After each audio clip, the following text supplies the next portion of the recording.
Well, it's good to have you as part of this session on Motivation Matters. My name is Joey Fleck, and I coordinate the field-based teacher training at Penn State for career and technical education teachers.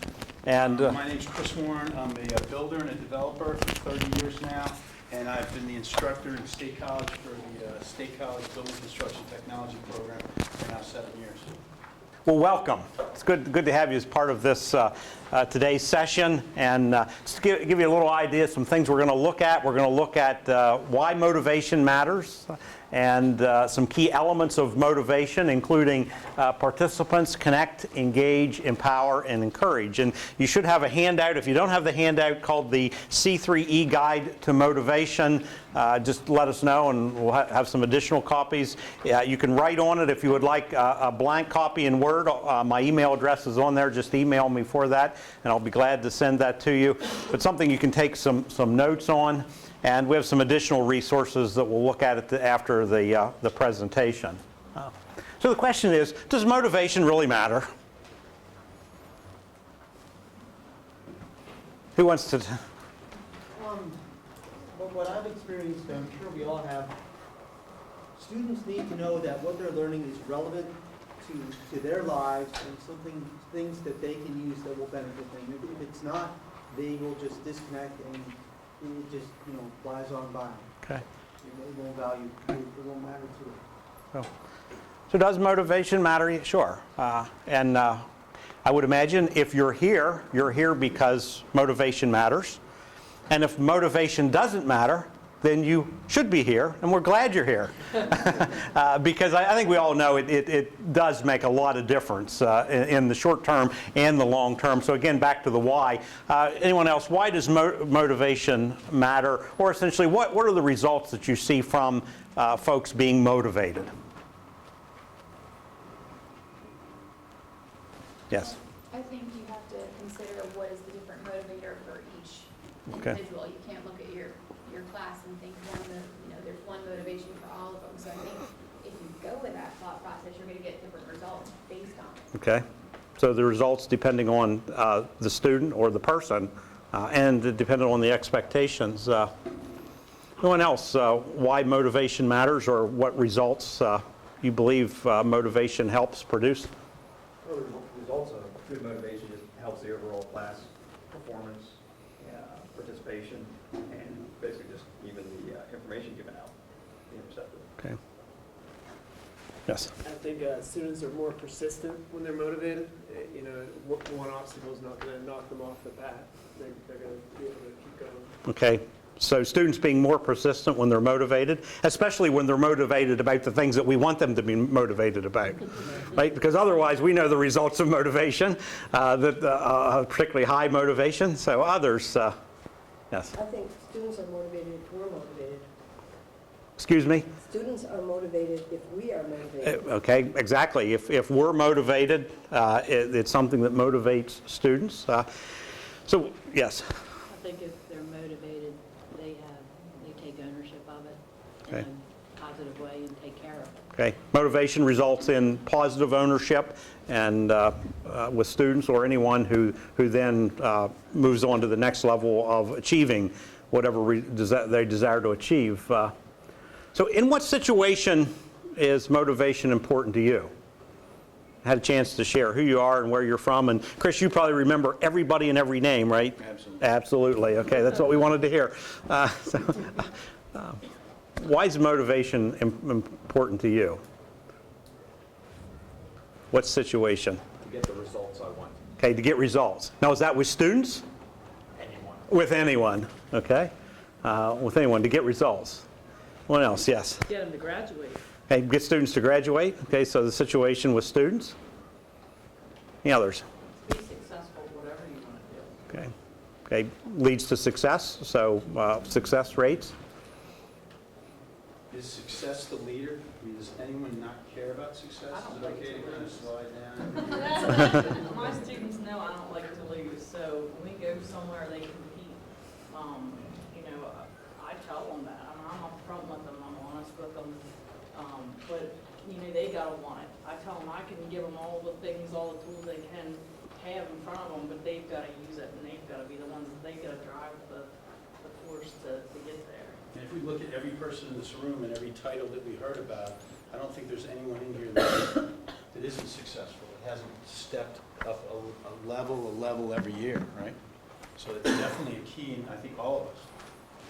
So, well, what we want to focus on is looking at some key elements of motivation, and to do that, Mr. Chris Warren, and he'll share more of his background, has done a lot of work with students, and actually in the short period of time that I probably have known him to work with the students, has really achieved some great successes because of the motivation. And we wanted to share with you a practical example today of what motivation can do, but we also want you to think about ways that you can either be more motivated or help to motivate others. You know, some will say, well, you can't really motivate someone.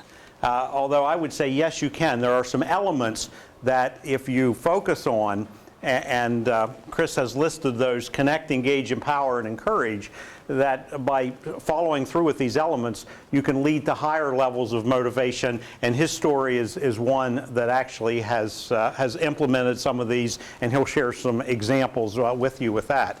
So, with that, Chris? Okay, I guess I got to put this on, right? Yeah.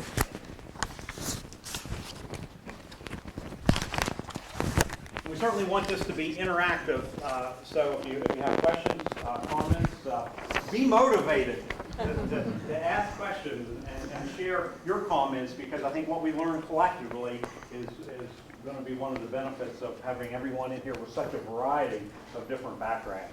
Okay, thanks. I've been working with Joey now for 7 years. He was my FRP. Like I said, I was a builder, still am. I do about 1-2 houses a year with a very small company now.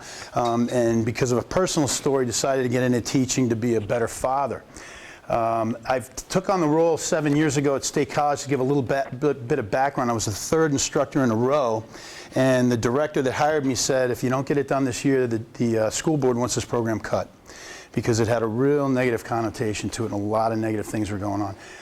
When I went into the classroom, into our lab area, there were nails all up in the ceiling, and the previous instructor would lock himself in the office, and the students would pull back the safeties on the nail guns and have nail gun fights. So there was an environment, and some of you guys are building construction instructors, so you can relate to that environment. It was a very difficult environment. And for me, I came from industry, addicted and love what I do, like all of us in this room. I mean, you have a passion for it, and we're in that dash where we learn for our high school years and our college years, and then we have that 50-year dash where we're just boom, dashing to the end, right? So taking over that program, I basically applied the techniques that I embraced in industry. And we know how important our educational process is, because that's what we're doing. We're educating these students, you know, in most cases, to go out and be successful and productive. In the course of those 7 years, my undergrad was in Gettysburg, and I started out like a lot of you with the 100, 105, Voc 1, what is this? You know, I'm not certified as a teacher, so I got to go through it. I've been working with Joey for 7 years, and have come up with 4 basic pillars, and this is my concept, and I hope that some of you want to write down some of the things that benefit, and we're going to share some of the things, that pretty much produced a program that was going to get cut its first year to then the 5th year. 2 years ago, the National Association of Home Builders internationally presented us with an award as the best program for all secondary and post-secondary schools in the nation, and that was at the IBS International Builder Show.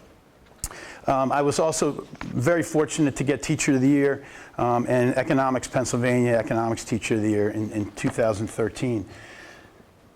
Part of that success for my class came from the concept of connecting, engaging, empowering, and encouraging. And one of the first things I did from day one, as many of you do in business, is you stand at the door, and when that student comes in, you shake their hand and say, hey, good morning, how you doing? Good morning, how are you doing? Good morning, how are you doing? Making that personal contact. All of our students are required to look exactly like I am when we go on a field trip. We're at a high school level, and we do fundraisers, and we get a collared shirt. These pants were $5 at Goodwill. I dress like this when we're doing masonry work. I dress like this when we're doing carpentry work. I'm presenting to the student that higher level of success that our industry requires. Every industry out there today, if you look back at what you did and how you were involved 10 years ago, 20 years ago, it's not the same thing. There's no such thing as the ditch digger anymore. There's no such thing as the guy that goes and gets the pipe, the person that just goes and gets the material. Our economy has presented a situation where we have to educate students to be at a higher level, talk to customers. They can be left on a job, to think for themselves, to read blueprints, to do those things that are no longer that menial task job. So presentation is everything. I got a lot of flack the first day because I would tell students, you got to take your backpack. I would model it, model the behavior you expect.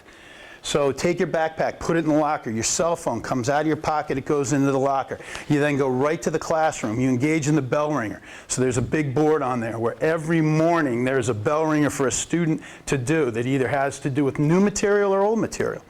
How many people are familiar with the MAX teaching strategies? So I applied all of those, all of those and simple things in the industry to first do what I call make a connection to those students. So a number of other things that worked really well is a quick clip. And a quick clip for me would be every day I would show a 2-minute video on our industry. Something that brings them to the higher level, to a next level. And for level 1 introductory kids, it may be just learning how to use a circular saw. For the advanced kids, it may be blueprint reading. But it would connect to the real world. What is the next step that they're going to? So in that connection, and this is the key, I teach 50 kids. Some of you are responsible for 150. I realize that. And that connection's tough. But let me ask some of you, please share, what do you do to make that connection? Out of those 4 pillars, the key to start out with is that first one. What do you do to make a connection? Stephanie, what do you do to make a connection? With somebody at work or with a student? I might relate to them something that I know they know. Excellent. So you're relating. And that's on a personal level, right? Relating on a personal level, connecting with them personally. What do you guys, building construction, what do you guys do in the trades to connect with that student? My first day, I give them a personal data sheet so I can get like their birthday. Awesome. Where they live. I actually ask them not only what they want out of this, what they expect of me to give to them. So you're getting feedback from the student on why they're in that class. They're there for a reason. Most of the time, the classes that we have that are career-oriented are because, I certainly hope in some cases counselors put them in there, but they have an interest in it, right? That birth date. What we do is we have one of the things to tell you about is we have a club, we build sheds, we sell sheds. It's an enterprise. So I've created a business within our class that's approved that actually makes money. Part of that money goes to a $2.59 Pepperidge Farm birthday cake. And on that calendar, every kid's birthday is on that calendar. So there's that personal connection. Ironically, and I know some of you have heard this, they don't get a cake at home sometimes. So to get that makes that connection. One of the instructors made a great point this morning about the first thing he said was behavior issues. It solves behavior issues. What did I deal with my first year? I was going to quit. When I'm on a job site, and I'm working with all you on a job site, we have families, we have kids, we have to put food on the table. What is my task? What do I need to do? We're all on board with it. Do kids get that? What else do you guys do? What do you do to connect? Well, I'm a counselor, so a little bit of a different role, but I mean, talking to the kids about the interests is the biggest thing, and then pairing that with the schedule piece, like you're saying, getting them into the areas that they have interest in. What else? A personal connection. What else do people do? Thank you. Making kids feel welcome. Welcome. That's big, right? They're valued and their contributions matter. Comfortable? So a comfort level, our class becomes a safe haven. You know, I'm almost separate from administration, that we're separate from administration. Obviously, we have to go by the rules.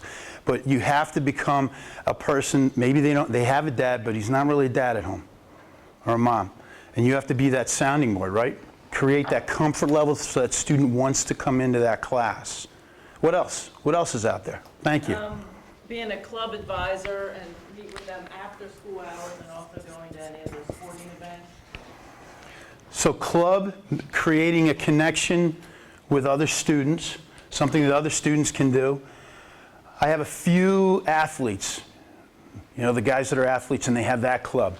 And then we've got the very excelled students. But we always talk about sometimes the kids in the middle don't, where's their place, where are they fitting?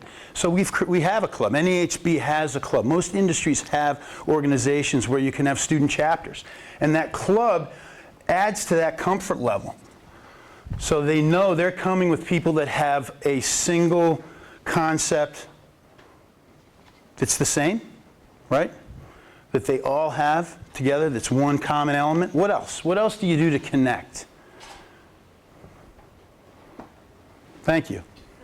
This is something our school does specifically every Wednesday, but we have Handshake Wednesday where they're practicing the soft skills, but at the same time, it's just taking a moment to again make them feel welcome. Handshake, I shake their hands when they come in, I shake their hands when they leave. People say, what's with that new guy, man? He's always shaking people's hands. I'm traditional. I'm a New England guy. My father was a traditional man. That's how you greet. Can you create connections? Can you create them? So here's some things that we do to create them. What can you do to create them? All right, so I'm teaching curriculum. This is the connection. But beyond that, how can you create more connections? What can you do? Brian, what can you do to create more connections? I think just reaching out to groups that maybe you don't normally reach out to. You never know who's connected to whom.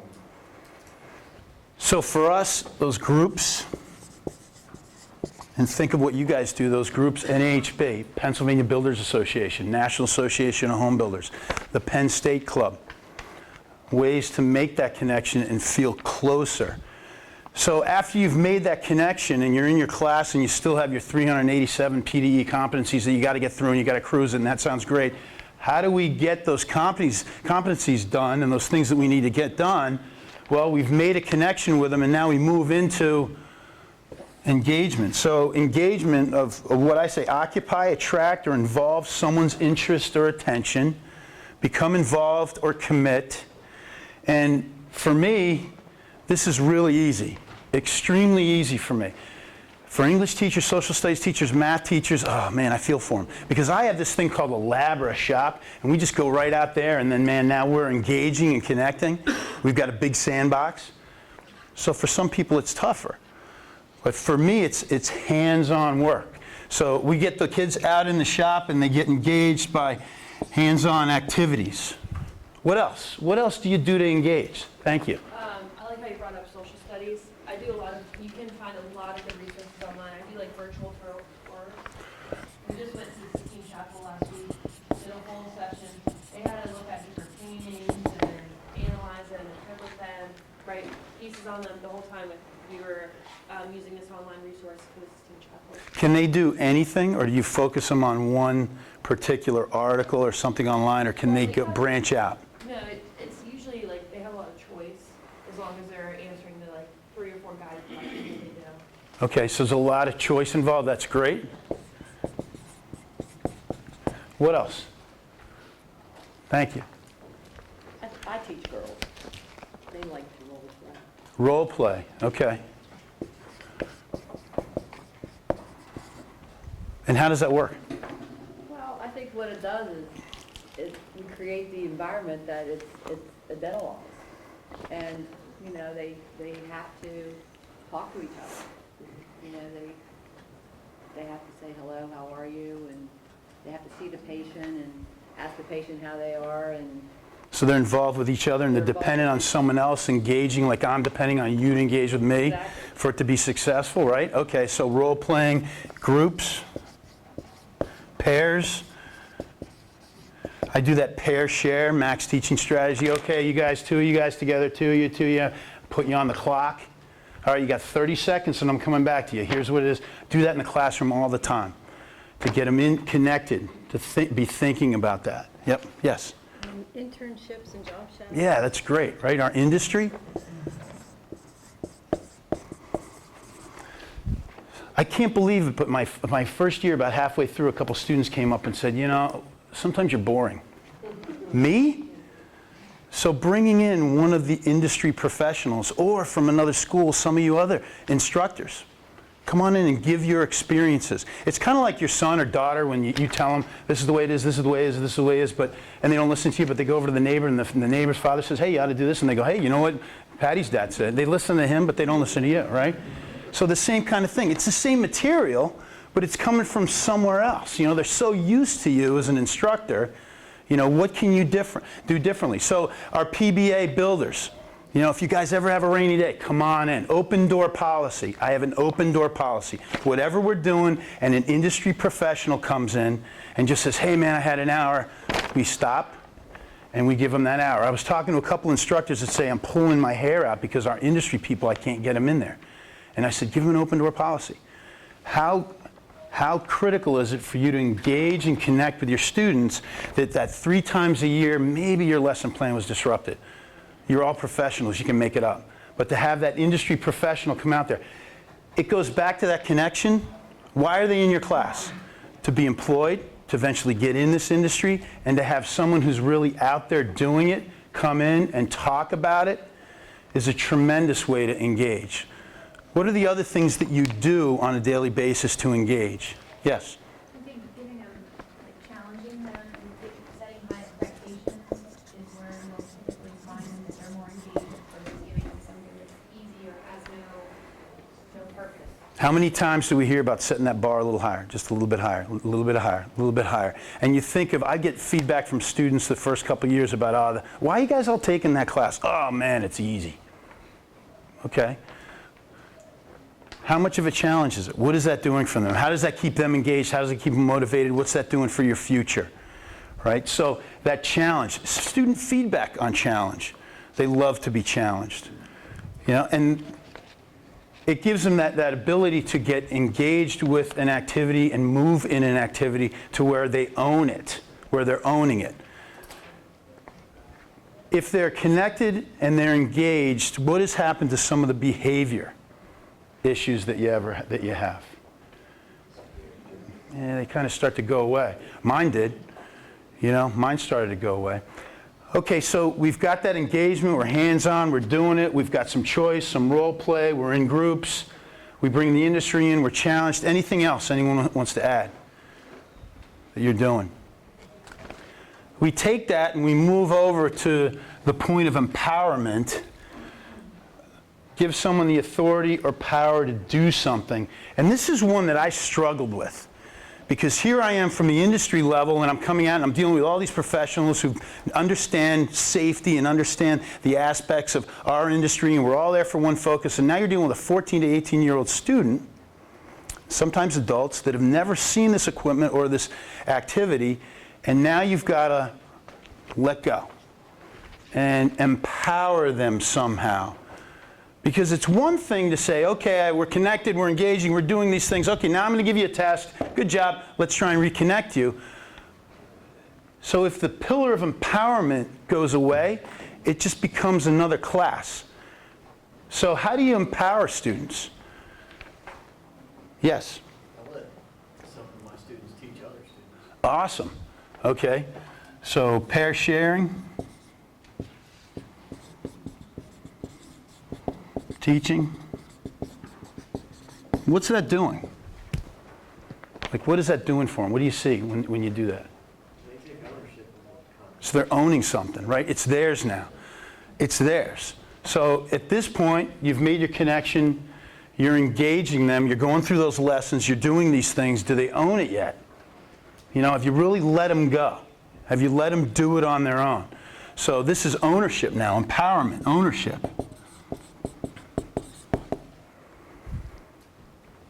Do you let them fail? As long as no one gets hurt, right? Yeah, failures. I had a student say, what's empowerment? I'm empowering you. And he said, you know what I like best about it is I walked up to you and I said, hey, I want to try and do this with these electrical wires and wire up this GFI on a switch. What do you think, Mr. Warren? I'm like, go for it. So I empowered him, and I knew what he wanted to do was not going to work. It didn't meet code. It wasn't going to work. It wasn't energized. But failure's okay. It's okay. I give him the story, and I tell him failure's great. I said, my second or third house that I built, supposed to have a GFI at the panel. And that's when you get out of your breaker box, you're supposed to have a ground fault breaker in there. And we were going, everybody wants to get in before Christmas. So we're 3 days before Christmas, and the moving truck is coming, and I've got the final CO inspection, and the electrical inspector said, you got to get, so make sure that everything's ready to go. And I didn't put the GFI in. So he comes in and fails us and says, I'll see you Tuesday. I'm a part-time inspection. And I'm like, no, I got to have a CO today. The moving truck's coming in an hour. He says, I'm sorry. So I had to pick up the phone and say, we get 3 days. We'll see him on Tuesday. I'm sorry. Do you think I ever forgot to have a GFI at that panel ever again? No, never again. Absolutely never again. So empowerment can be failure. We do fascia work on the side of the sheds, and it takes, oh my God, it takes forever because it can't be dented. If anyone knows the outside finished material, when you bend all the metal and do your fascia work, it's got to be perfect. And it takes months sometimes for these kids. They fail at it. They put it up. What do you think? And I'm like, well, what do you think? Yeah, I should take it down, shouldn't I? Yes. What else? What else for empowerment? How else? Thank you. In my class, it's a dual enrollment class, so their course has to be done before Christmas break. So I give them a calendar, September, October, November, December, set the dates. And they take on, again, that's ownership, but they set the dates. And then I tell them to take charge of their education. This is the date you set, these are what we'll do. I don't care what you do on what day, this one has to be done. So we all have bosses, and they've all set deadlines, right? I'll get it to them when they want. If you did that to a customer, yep. So it parallels industry, it parallels what they're going to see out there. Some of the things that we do to empower community service. The instructor that I took over for, they would build mock-ups, and then they'd tear them down and throw stuff into the dumpster, and build mock-ups and tear it down and throw it in the dumpster. And I thought it was insane. And I thought, why don't we do some service learning where we're actually building sheds or we're doing projects in the district where you literally go somewhere, and we see it a lot now in our CTCs, and we figure out how you can actually build something that gives back. So service learning, you're providing a service and the students are learning within the guidelines of the curriculum. Community service.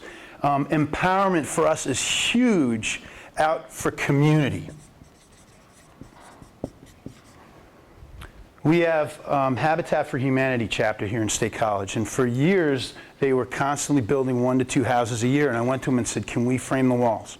And I can't tell you the empowerment that students feel when they are producing the walls, going out on the job site, modular walls that we do, we made a jig, built the walls, get a whole set of house plans, modularize this house, and then go out for a week in the spring, and the students build the whole house, and the CDT comes out and takes pictures, and on the front page of the CDT are these 14 to 18-year-old kids that are on the front page of the paper. The empowerment that they get from that, releasing that, well, I'm the instructor, they're going to fail, and giving them the empowerment to succeed or to fail, but to see themselves out in the community in the newspaper. Another thing that worked well for me was a local small paper. Here's something to think about. It's changed hands now locally, but it was called it's the Gazette. And 7 years ago, I called up and I said, hey, we're doing some great stuff with the students and Habitat. Would you be interested if we put an article in the paper? And she said, sure. Now, one of the interesting things is these people are writing articles every week. So to write the article and provide the picture took a lot of work off of somebody's plate. And it went right into the newspaper. Almost every 2 weeks, we had an article in one of the small little papers. So local small papers, empowerment. Connecting with PBA, NAHB, your local associations help dramatically with that. How about brainstorming? One of those key words we're all working with these days. How does that work? You could have them create their own project, say this is the goal, and have them create the project to get there. I let my students in the electrical phase, I let them create their own final exam. I said, you create your own final exam.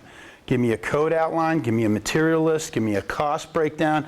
I need a schematic of the electrical, just like you're going to see on a plan. And then I want you to go out in the shop, and then I want you to do the entire thing. And ironically, Mr. Warren, I came up with this great idea, but I'm not sure how this works. And I would sit back and say, this is your final exam, and you've created it. So, and they owned the B that they got. They owned that B because they were the ones that actually were able to create whatever they wanted. I had a director say, let them use the book for their tests. Just let them use the book.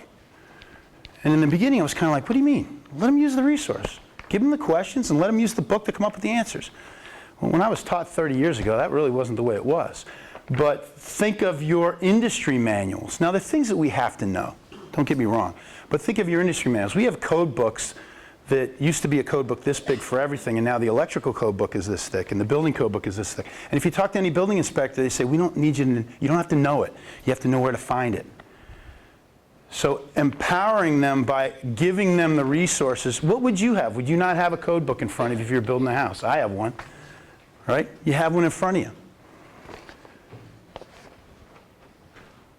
So the final aspect, the final pillar, we've made connections with students. I made them with employees. The employees, we've got to get something done. There's a focus at the end of the month, end of the year, to get a house done, to move on, to get on to the next house, to create money. 4 employees, 5 employees, they have wives, they have children. I'm responsible for 30 people. We have to keep moving. So you make that connection. You engage with them. Create an engagement process. Then empower that person. I don't know anybody, one human being that builds a house. I don't know a doctor that goes in and performs heart surgery by himself. It's all about connecting, empowering, and working with others in groups, creating. Empower them, then what's the point of encouragement at the end? All right, you did it, boom, good, now let's get on to the next part. What do you do for encouragement? What's encouragement? Great job, there's one. An end response.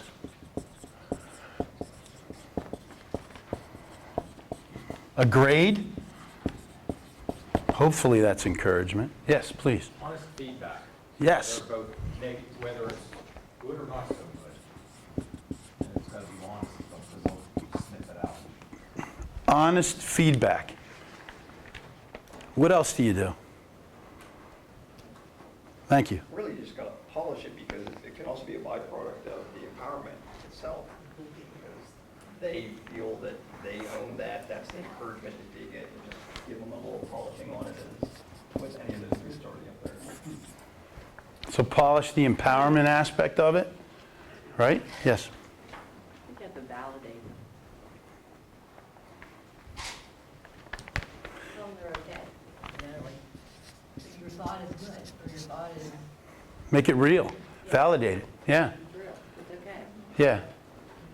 I mean, with anybody and anything, right? So the concept of encouragement is, so you're working not in the educational industry. You're working in whatever industry you came from, whatever you did. Imagine if every day you went through a process where you made a connection, you did the engagement, you empowered yourself, you got the whole project done, and at the end of the day, the boss didn't even say, hey, great job. Okay, here's another one for you.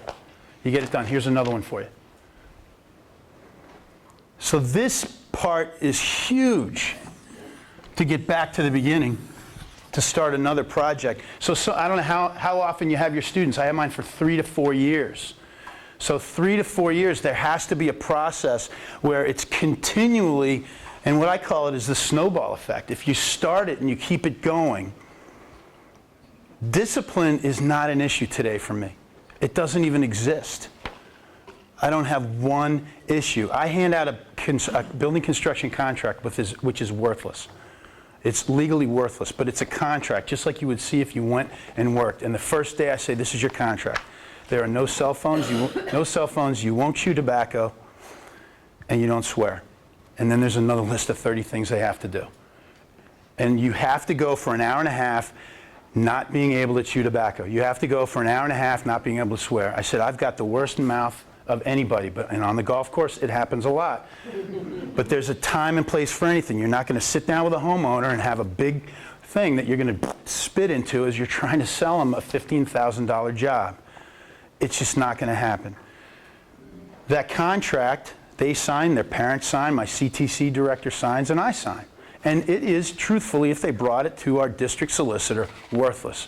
But it creates a responsibility of what the real world is. And I tell them, I make that connection.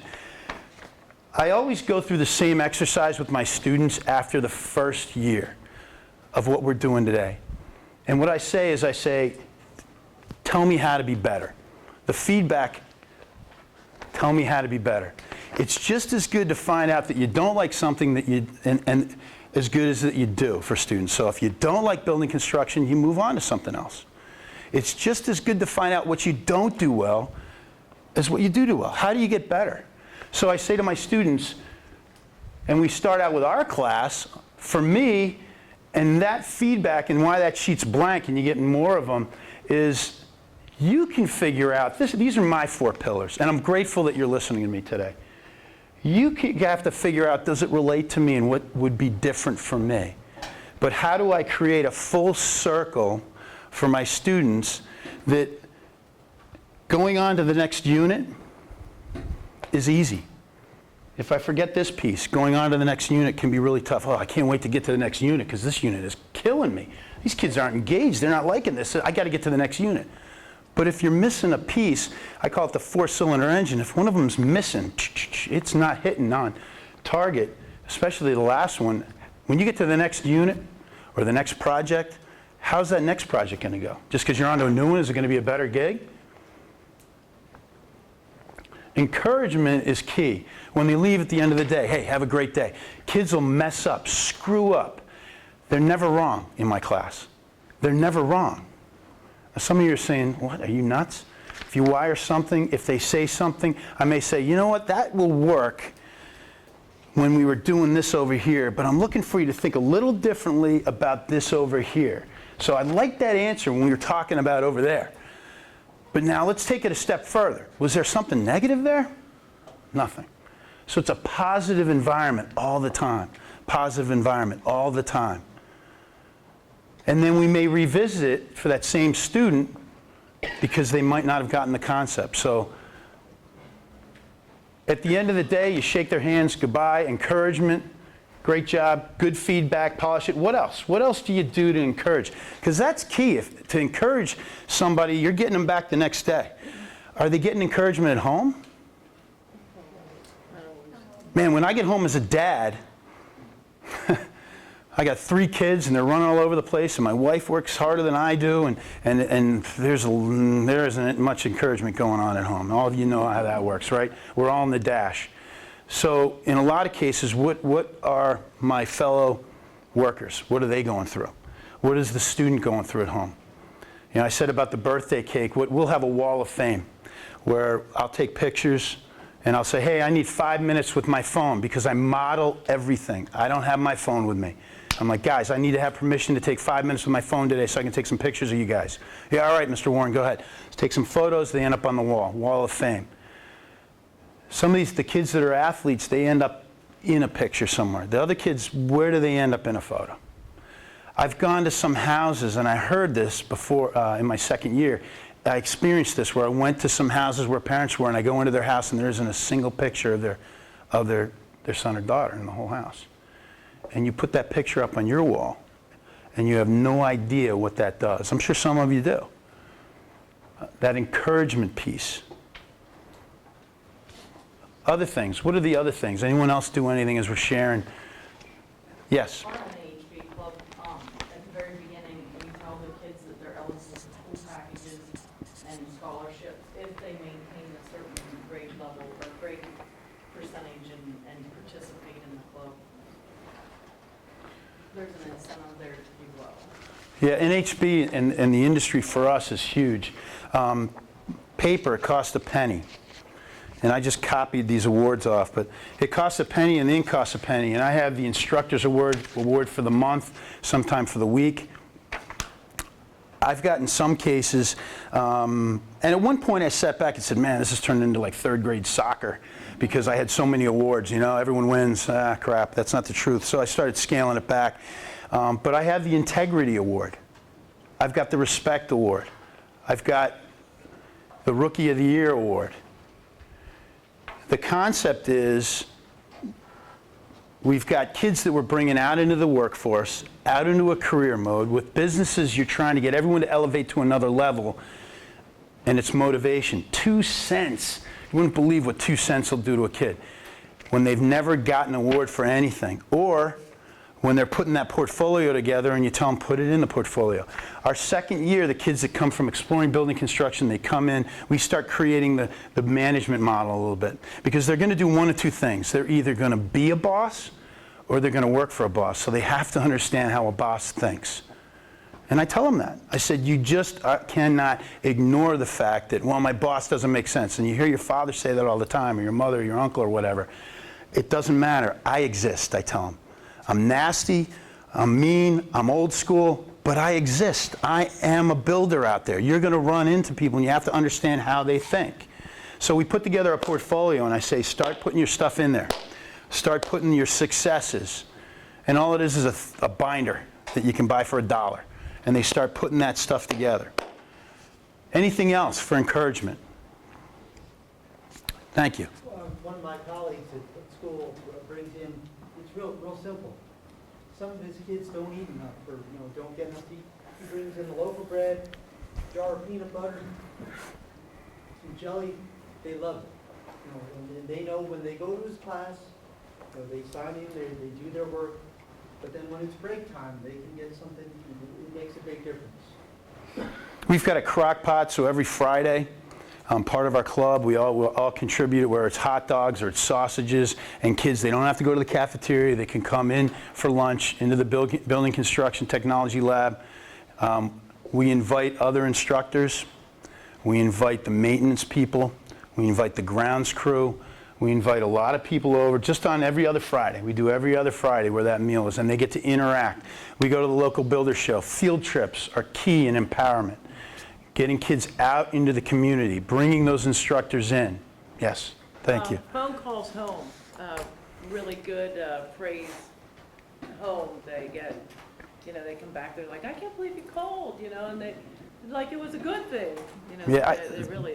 That is key. I look back on, someone mentioned that to me in my third year about calling a parent for a positive reason, and I never thought of that. And how many times did I call that first year on a negative reason, right?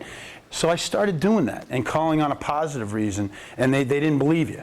It's like, no, you're calling for another reason. I'm like, no. And what's amazing about it is, that is a great, thank you for that comment, because what's amazing about that is the next day that kid comes in and the smile is huge, and he's huge, I had a young lady whose parents were not too well off, and she was a struggle a little bit in behavior. And a turnaround was me calling and just saying what an amazing job she did in presenting what you guys do. And the mother said, what do you mean? They own a landscape maintenance business. And I said, we don't teach that. And I needed her to fill us in on what that's all about. And I I empowered her. I said, go, just kind of fill us in about it. And I called and said, thanks a lot. And from that day on, crazy. That day on, that girl was a completely different student of mine. It was fantastic. So these were developed in 4 years, in a period of 7 years working with Joey. And then it becomes, like I said, a snowball. Because then what's ironic is you get to the end of something, you get to the end of a project, and honestly, there was an article that came out in the Wall Street Journal. I saw it in the Wall Street Journal, but it came out somewhere else. And I know some of you are familiar with it. It talked about that they polled 150 or 100,000 people in work, and they said, what are the top 20 things of why, what you want out of work? And you would think, well, money, and that was number 6. Number 1 was appreciation. I go to work, I want to be appreciated. I want to know that I'm valued. Does that change at all in a system? And when you create that value, behavior goes away.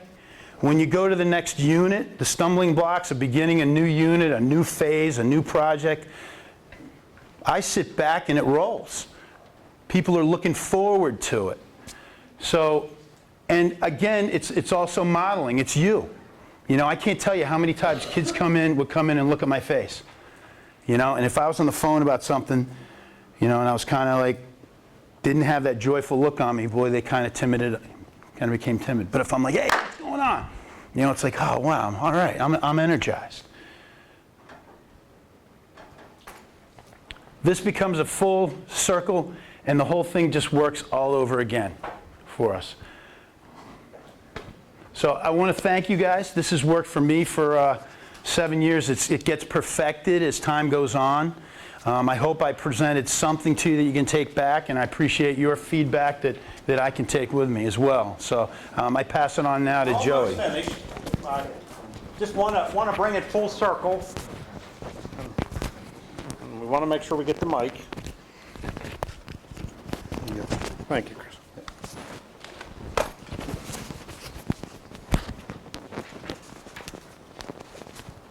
So, didn't Chris do a great job?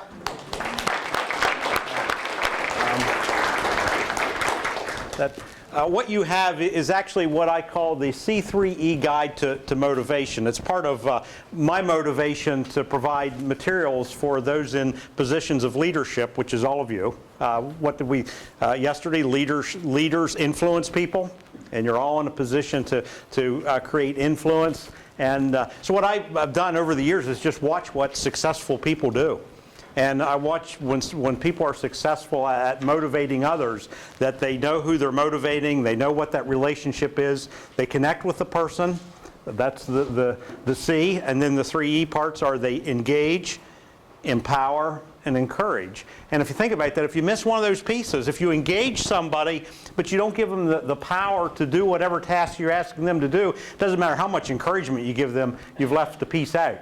Or if you connect with someone and then you empower them and say, here's all the resources to go do your electrical project, but you don't engage them with instructions so that they know what to do, you're missing a piece. And it takes all the pieces to bring full cycle. And Chris has really embraced that and been one of the ones who's actually used this within his class. And actually the other day when I was in, he was teaching a lesson with students on their own motivation. To teach them essentially, here's the pieces, but if somebody's not encouraging you, then you need to find a way to do your own encouragement.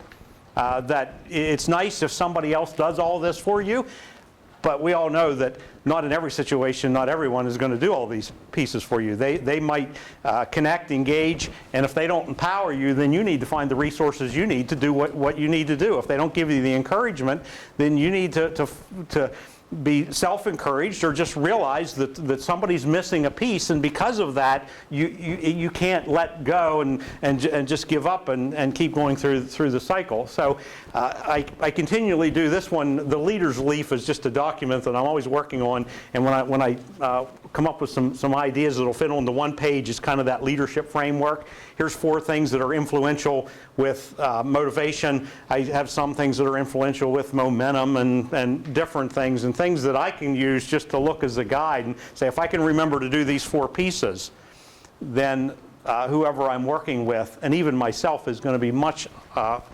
more motivated than they would otherwise. Because we all know motivation really does matter, doesn't it?